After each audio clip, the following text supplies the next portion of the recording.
for the structure, don't expect the structure to stand.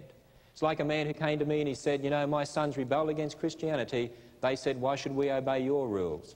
You know, he said, I never thought to tell them they weren't my rules. I hadn't grounded them in the fact that God was creator and he set the rules. They just saw it as my opinions, and so they decided to have their own. You know, when you think about what we're doing with the next generation, which is going to affect generations to come, think about the Australian Aborigines, for instance, or the American Indians. When they were first discovered, they were an anti-God people that worshipped evil spirits. In Australia, the Australian Aborigines were a Stone Age culture, and yet, you know, their ancestor, if the Bible's right, was Noah, going back to Adam. Their ancestors could make musical instruments, could build boats, knew about God. What happened to them? Well, somewhere in their ancestry, they've rejected God. And how long would it take to produce a so-called primitive race? How long? 1 generation. Take the hippies in Australia that go into the jungles, that have kids and don't teach them about the Bible or technology or medicine, and you'll produce a primitive race in 1 generation. Or take a nation such as America, Australia, other nations in the world, take a nation that brings students through a public education system and doesn't teach them about the Bible or God, and you'll produce a primitive culture in 1 generation. And I believe there's an awesome responsibility on our part, because if we don't give them the right foundation, the structure's not going to stand that should stand. Let's take one other issue, the issue of clothing. I noticed today that, looks like it anyway, you're all wearing clothes. Well, that's great. Why are you wearing clothes? Well, during winter you could say because it's cold. During summer you might say I like to wear clothes when it's hot. You can have all sorts of opinions. But you know, in reality, the reason we wear clothes is because of a moral reason. God gave clothes because of sin. Where do we go to find that? The book of Genesis. What do we find there? When God made Adam and Eve, they were naked. They rebelled against God. As a result of that rebellion, sin came into the world. Sin distorts nakedness. Sin distorts everything. What did God do? He gave them coats. The first blood sacrifices, a covering for their sin. Beautiful picture of something to come, wasn't it? He gave them coats. You know, in the New Testament, it singles men out. If a man lusts after a woman in his heart, the Bible teaches us he commits adultery in his heart. Why single men out? Well, if you're a man, you know, don't you, fellas? Because men respond to a woman's body sexually very, very, very easily, don't they? Yes, some are looking at me, some are staring, some are looking down. Yes. You know, I said that at a minister's conference once, and one young minister jumped up and said, Amen. I had to have a little talk to him later. But men were created that way, and it was to be in a response to one woman in a perfect relationship, their wife. But now sin distorts that, and fellas have a problem called lust. By the way, fathers, have you told your daughters what men are like? Because if you don't tell them, they won't know. And they need to be told that what they wear or don't wear can easily put a stumbling block in the man's way and cause him to commit adultery in his heart.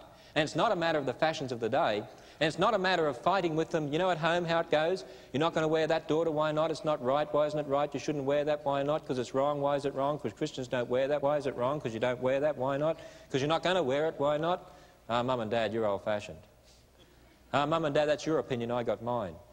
You know, what you should say is you understand that God is creator. He sets the rules. You know that all of our doctrine goes back to the book of Genesis. You know the meaning of anything's tied up with its origin. You know that Peter teaches us we have to have reasons for what we believe. So it's not a matter of my opinion. It's a matter of let's go back to our absolute authority and see what he says about the origin of clothes, why he gave clothes, what men are like, etc., etc., etc. Now you wear what I tell you to because I'm your parent anyway. And the reason you say that is because it says, children, obey your parents in the Lord, for this is right. And that's not a matter of your opinion either, because God tells us. And I hope we get the picture. We should construct a standard of clothing in accord with why clothing was given. You know, what I'm saying to you is this. If we take the creation foundation, we believe in God as creator, we understand the book of Genesis as literal historical truth, then we understand our doctrine. We know why we believe in right and wrong. We know why we believe in marriage. God sets the rules. He tells us what's good and what's bad. It's not a matter of our opinion. We have an absolute authority. We know why we wear clothes. We know why there has to be a standard of clothing. We know what life's all about. We understand all these things because we have that foundation for that structure to stand upon. On the other hand, if you remove the creation basis, if you believe that you're just a product of chance, if you believe more and more that science has proved the Bible wrong and evolution's true, who sets the rules? You do. So why not be lawless in that sense? Why not be a homosexual? Isn't that another opinion? Why shouldn't it be a valid opinion? Why not take your clothes off? Why not do what you want with sex? After all, there are no rules except what you make if you can get away with them. When it comes to issues like abortion, well, we're just animals anyway. What does it matter? And consider for a moment the issue of abortion. How many people realise that abortion and evolution really do go hand in hand? The more people were taught you're just an animal, you get rid of spare cats, get rid of spare kids. What's it matter? You're all animals anyway. You have a right to do what you want with your body. Nobody has a right to tell you what to do. You're a product of chance. There's no God. You know, there was a man called Ernest Haeckel who invented a theory many people will remember being taught. When an embryo develops in its mother's womb, it goes through a fish stage with gill slits. Remember being taught that till it becomes human? It was a fraudulent view. He made it up. It's been proven to be fraud. Yet it's still in many universities in our world today. It's still in many schools in our world today. Many abortion clinics use that to justify to the girls, you're just cutting up a fish or a jellyfish. How many people realise that abortion and evolution have gone hand in hand? The increasing popularity of abortion has gone hand in hand with the increasing popularity of evolution. We could look at other issues, such as racism. Do you realise racism and evolution have gone hand in hand? Look at it historically.